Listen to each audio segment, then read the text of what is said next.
आज सभी मंत्रियों ने अपना कामकाज संभाल लिया। जो नए मंत्री बने हैं उनके लिए कई पुराने दिग्गजों को अपने पदों की कुर्बानी देनी पड़ी।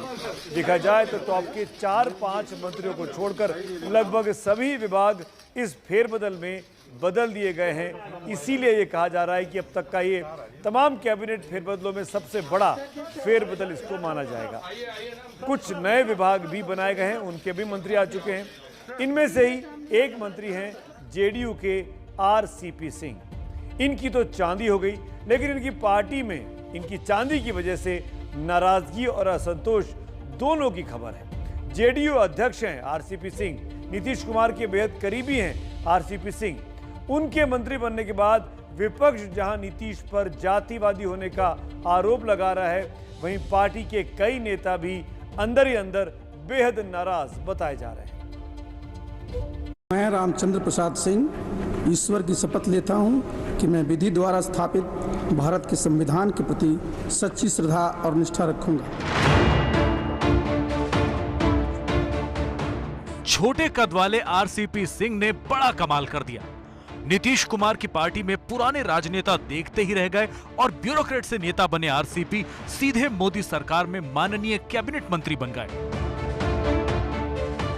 इस मंत्रालय की बहुत बड़ी जो है जिम्मेवारी है, देश की जो हमारी आर्थिक जो उन्नति है उसको आगे करने की, और हमारे माननीय प्रधानमंत्री का जो सपना है 5 ट्रिलियन जो हमारे इकोनॉमी करना है, उसमें बहुत बड़ा इसका योगदान होगा।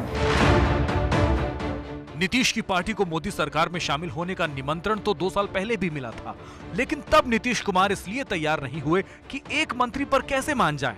इस बार भी पेंच इसी बात पर उलझा था कि जब बिहार से बीजेपी के 17 सांसदों में 5 मंत्री होंगे तो 16 सांसदों वाली नीतीश की पार्टी से एक मंत्री क्यों? लेकिन जेडीयू की यह दलील नहीं चली और लगता है कि मुख्यमंत्री नीतीश कुमार ने भी अपने हथियार पहले ही डाल दिए थे। आज से कई महीना पहले हमने अध्यक्ष की जिम्मेवारी आरसीपी सिंह को सौंप दी और उन्हीं को कहा है सारा काम करिए, देखिए। अब इसके बाद वापस में बातचीत करके इसके बारे में करेंगे। हमने पूरे तौर पर सारी जिम्मेवारी सौंप दी है, इसलिए इसमें कोई बात नहीं।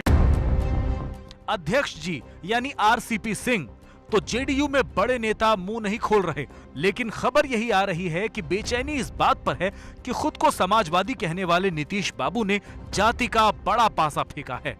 जिस कुर्मी जाति से खुद आते हैं, उसी जाति से आने वाले आरसीपी सिंह को न सिर्फ पार्टी अध्यक्ष बनाया, बल्कि अब वो केंद्र में मंत्री भी हैं। इसी पर तो आरजेडी वाले लालू प्रसाद के पुत्र तेज प्रताप ने तंज भरा ट्वीट किया। आरसीपी सिंह का मोदी कैबिनेट में जाना यह तय करता है कि जेडीयू एक विशेष जाति की पार्टी है। हालांकि ये भी कहा जाता है कि आरसीपी जिस तरह मंत्री बन गए, इससे मुख्यमंत्री नीतीश कुमार खुश नहीं है, इसीलिए 24 घंटे से ऊपर हो गया, लेकिन अपने दुलारे मंत्री को ट्वीट कर बधाई तक नहीं दी। उस पर से नीतीश के पुराने करीबी राजीव रंजन उर्फ ललन सिंह इस बात से नाराज बताए जा रहे हैं कि उनको मंत्री नहीं बनाया गया। राजनीतिक गलियारों में चर्चा ये है कि आरसीपी सिंह को दिल्ली इसलिए भेजा गया था कि वो ज्यादा से ज्यादा मंत्री पद के लिए बात करेंगे, लेकिन वहां जाकर उन्होंने अपनी ही बात मनवा ली। इस पर जेडीयू के बड़े नेता नाराज तो बताए जाते हैं, लेकिन मुंह खोलना नहीं चाहते। आलम यह है कि जेडीयू खेमे में इस वक्त अविश्वास और नाराजगी का माहौल तो है, लेकिन सब कुछ ढका छुपा। इसी में एक सवाल ये भी उठ रहा है कि क्या मंत्री बनने के बाद भी आरसीपी पार्टी के अध्यक्ष बने रहेंगे? ये सवाल उनसे पूछा गया तो थोड़ा खिन्न होते हुए उन्होंने जवाब टाल दिया। सर, क्या राष्ट्रीय अध्यक्ष के पद पे आप बने रहिएगा या इस्तीफा दीजिएगा सर, क्योंकि आपके पास दो पद हो जाएंगे। सर नहीं सर। हालांकि प्रदेश के नेता ये कह रहे हैं कि राष्ट्रीय अध्यक्ष तो आरसीपी ही रहेंगे। राष्ट्रीय स्तर पर जो भी होगा उसको प्रदेश अध्यक्ष को बोलना कोई जरूरी नहीं, आवश्यकता नहीं समझते हैं। बस इतना ही समझिए कि हम लोग का संगठन पूरी मजबूती के साथ चल रही है और पूरा संगठन जो बन गया है, तैयार हो गया है। जिनको जो जवाबदेही मिल गई है वो लोग काम कर रहे हैं पूरा निष्ठा के साथ। राष्ट्रीय अध्यक्ष का चुनाव होगा या नहीं, ये आप कोई ऐसा वैकेंसी नहीं है, कोई ऐसा बात नहीं। देखा जाए तो मोदी के मंत्रिमंडल विस्तार से बिहार की राजनीति में हलचल तेज हो गई। एक तरफ जेडीयू में बेचैनी है तो दूसरी तरफ पशुपति पारस ने आहिस्ता से रामविलास पासवान की राजनीतिक विरासत पर केंद्रीय कैबिनेट तक कब्जा कर लिया। जो विभाग है इससे रिलेटेड चीज बिहार में बहुत है और मेरा प्रयास रहेगा कि किसान के हित की बात मैं करूं, लेकिन अभी मुझको विभाग में समझने का टाइम दीजिए, मुझको समय दीजिए। जब समय आएगा 1 सप्ताह के बाद फिर मैं आप लोगों को बुलाऊंगा, और बुलाने के बाद फिर मैं विभाग विस्तार से मैं आपको। जब पशुपति पारस ने पूरी पार्टी तोड़ दी, तब कहा गया कि इस तख्ता पलट के पीछे राजीव रंजन उर्फ ललन सिंह की बड़ी भूमिका है। ललन देखते रह गए और पारस अपनी भूमिका का इनाम पा भी गए। पटना से निधि श्री झा की रिपोर्ट।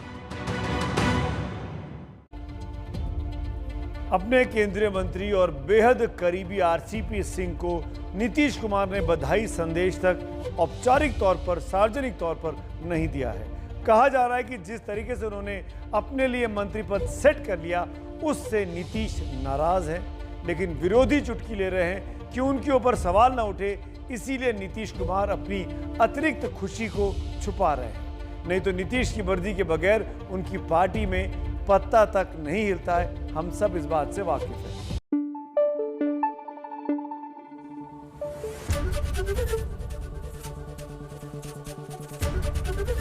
एबीपी न्यूज आपको रखे आगे।